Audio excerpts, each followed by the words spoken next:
If there is one vehicle in the Mad Max franchise that seems to carry more mystery about it than any other, that would be Max's Camel Wagon from the third installment, Mad Max Beyond Thunderdome. There have been several theories as to what this shell on wheels may be based on, and some idea as to why the cars in Thunderdome has such a departure from the first two installments, and even the fourth entry. So what is this car that Max has chosen to risk life and limb for to get back? Or the better question, what is Max driving in Beyond Thunderdome?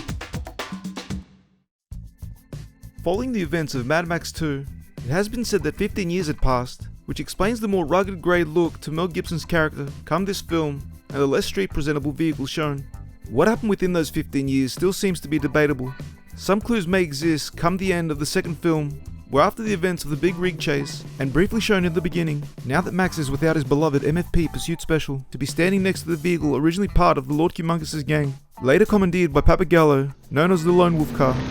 It is implied as the survivors of the events of the film leave Max behind, he had chosen to take on this vehicle as his new form of transport, which in the original script he did use in an alternate ending to go rescue the feral kid from the clutches of Wes. This was a custom built vehicle and not based on any particular chassis, so this one does not fit the profile of the camel truck, given how that is shown to be based on a pre-existing vehicle, though with more than its share of repurposed parts, as was initially designed by artist Ed Verreau, and a potential connection to the Lone Wolf car.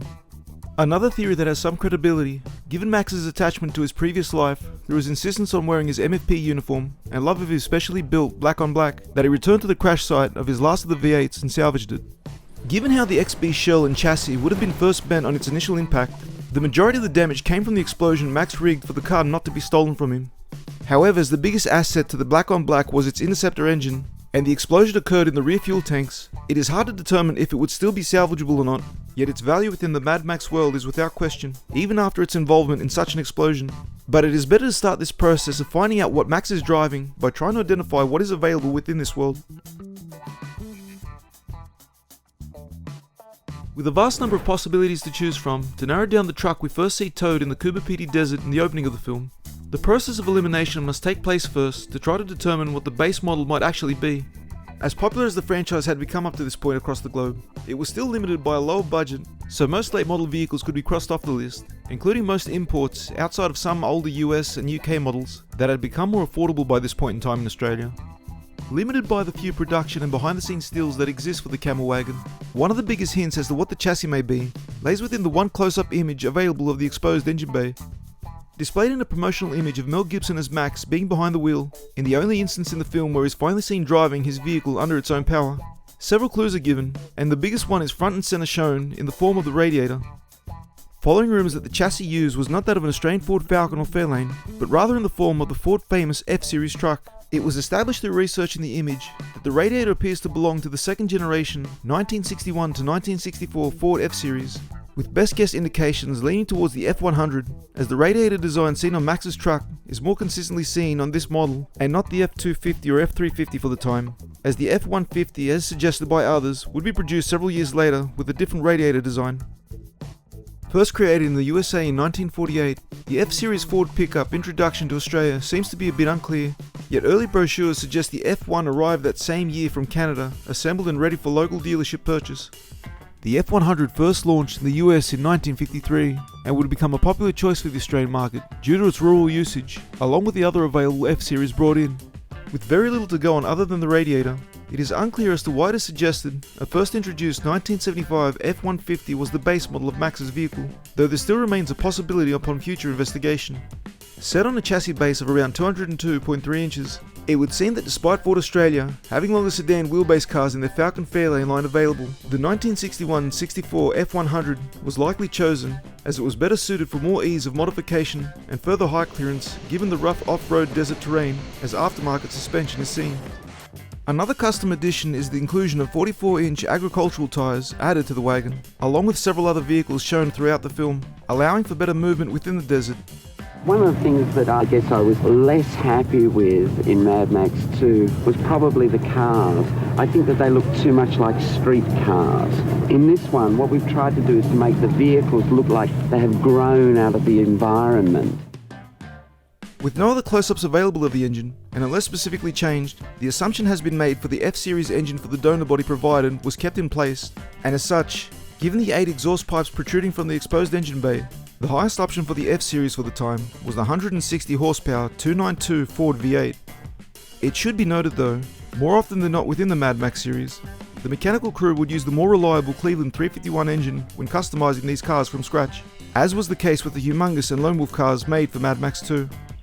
Adding bonus output, it is also evident that a supercharged system had been added as well to the Wagon V8, with not enough clear indication as to what model was used. Yet given how a replacement GMC model blower was obtained to stand in for the returned Wine supercharger for the Pursuit Special, it is a possibility that another was also acquired for this production as well. But there may be a clue as to what engine and blower was used in this mystery vehicle of Max's. One possible explanation as to which engine and supercharger were used for this new makeshift Maxmobile may be suggested by clues thanks to the one returning vehicle from Mad Max 2, making a comeback in this third installment.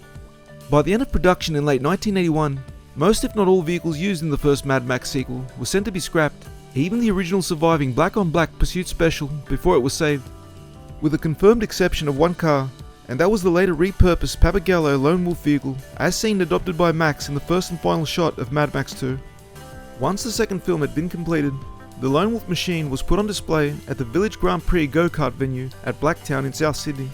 It would however be reacquired for Thunderdome to show up playing a different, slightly modified part once more for only a few brief moments on screen.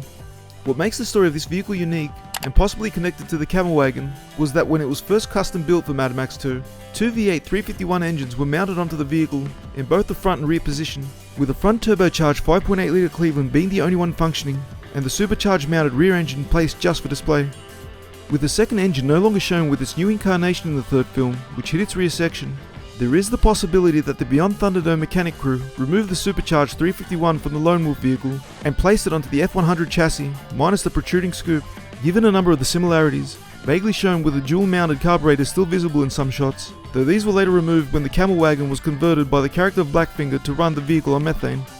Again, this theory has not been confirmed, yet would help explain some missing details as to what the engine used may be and where it originated.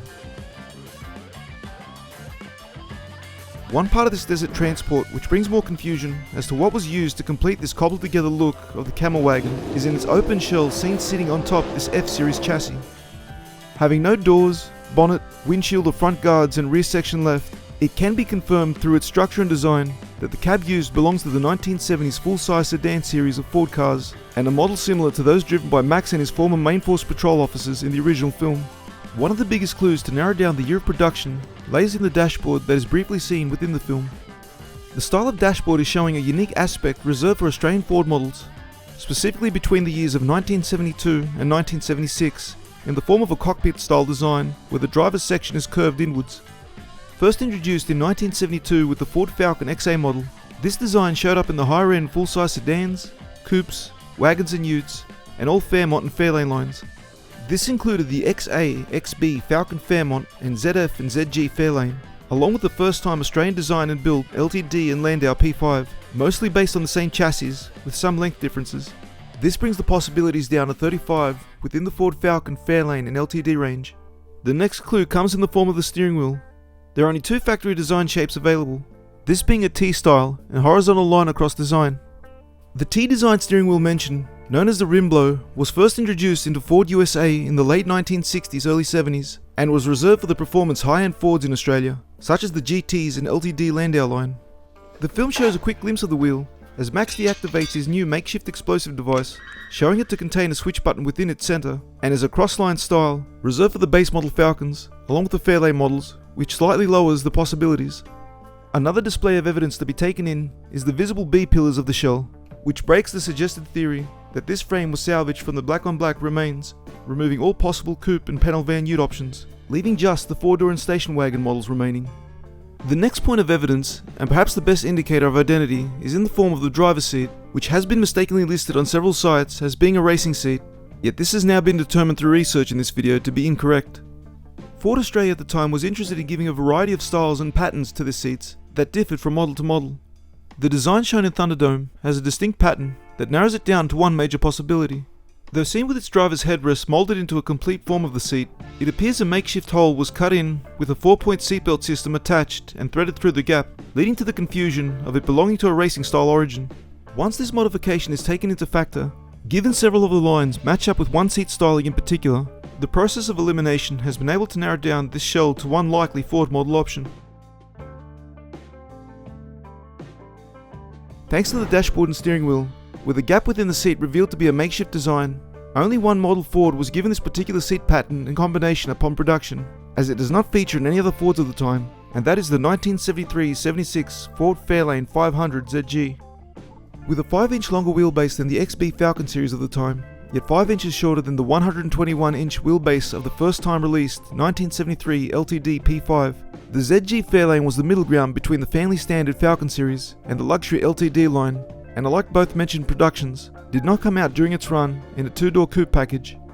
Optioned with the base model 302 240 horsepower and the 351 260 horsepower V8 Cleveland engine, the ZG Fairlane through its run maintained a look closer to the 1972 XA design, with its similar bonnet styling and front guard indicators, was advertised as the quiet success and slightly more prestigious appeal to the common Falcon. Though a slight departure from the XB series Max was seen driving in the first two films, it seems that his character is indeed a Ford man through and through, and continues to prove his intent on holding on to part of his MFP identity given his preference in choice of vehicle. Having been put back together after its final collision in Thunderdome with a Bigfoot vehicle driven by antagonist Ironbar, played by Aussie rock legend Angry Anderson, the Camel Wagon would last be seen on display at the Melbourne and Sydney Motor Show in October of 1985 to help promote the film. The wagon's whereabouts after its last recorded public appearance has become somewhat of a mystery, as there have been no reported further sightings of it, nor any indication it is in private hands, as is the case of some of the other Beyond Thunderdome cars, and is thought to have been scrapped, yet future information may come to light and change this conclusion. It has been retconned in later years, through comic book and graphic novel adaptations, that this vehicle that Max was seen driving in this third film was mostly used to scavenge parts needed to rebuild his once prized black-on-black possession. Yet it seems that this temporary replacement was a more than capable inclusion into this world of the Road Warrior. If you enjoyed this video, be sure to hit the like, subscribe and bell icon in order to help this channel grow and to bring you more content such as this one, as your support is what keeps this channel going.